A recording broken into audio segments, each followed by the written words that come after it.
مساكم الله بالخير جميعا. كيف حالكم؟ انا طالع من مكان الى مكان،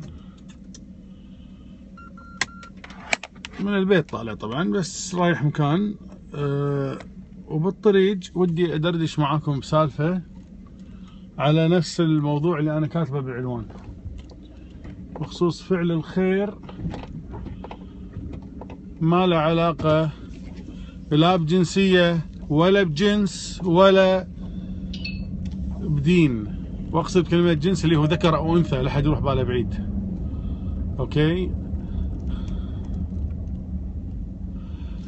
اليوم امانة اليوم الصبح جتني دعوة كريمة من الاخت الفاضلة اقبال بهبهاني وزوجها سيد نصر الله بهبهاني، مسوين احتفالية صغيرة ببيتهم يكرمون فيها، يعني هي احتفالية يفرحون فيها اليهال الصغار ذوي الاحتياجات الخاصة على اختلاف انواعهم، اختلاف الاحتياجات اللي هم فيها، الحالة اللي هم فيها، سواء بطء تعلم، اعاقة حركية، اعاقة ذهنية، بكل انواعها، واضافة الى تكريم القائمين على رعايتهم، تكريم القائمين على رعايتهم سواء اهالي او هيئة تمريضية او يعني اللي على قولتهم الدومستيك هيلبرز، العمال المساعدين اللي في المنزل. يعني امانة شفتها انا اول مرة احضرها، هي من زمان اكثر من 20 سنة وهي يعني ما شاء الله عليها قايمة في المهمة هذه. انا شفت شيء اليوم يعني قلت الكويت بخير امانة.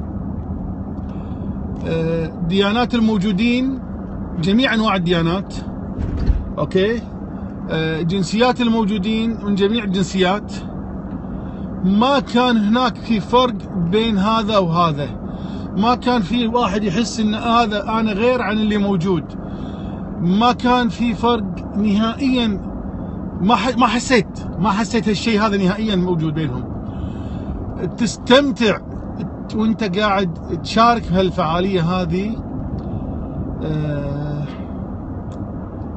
يعني صدق لساني يعجز عن الوصف اللي شفته اليوم. طول اليوم قاعد افكر انه ايش بقول، شنو اقول، شلون اعبر عن اللي شفته اليوم. ماني لاقي صراحة كلمات امانة. ما اقول الا جزاهم الله خير اللي مفرغين من وقتهم ومن جهدهم من حلالهم علشان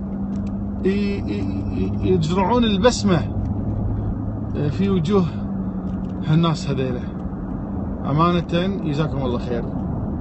مو بس هم، مو بس سيد نصر الله بهبهاني وزوجته اقبال بهبهاني، لا، اسرتهم كلها وكل الناس اللي قاعدة تشتغل معاهم، سواء يصيروا لهم او ما يصيروا لهم،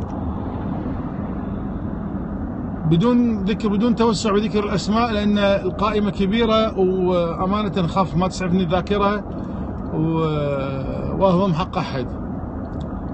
ف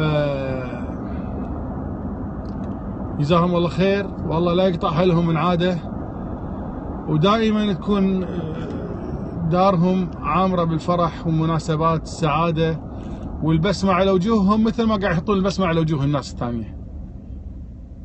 يعطيكم العافية. ارجع لكم بعد شوي.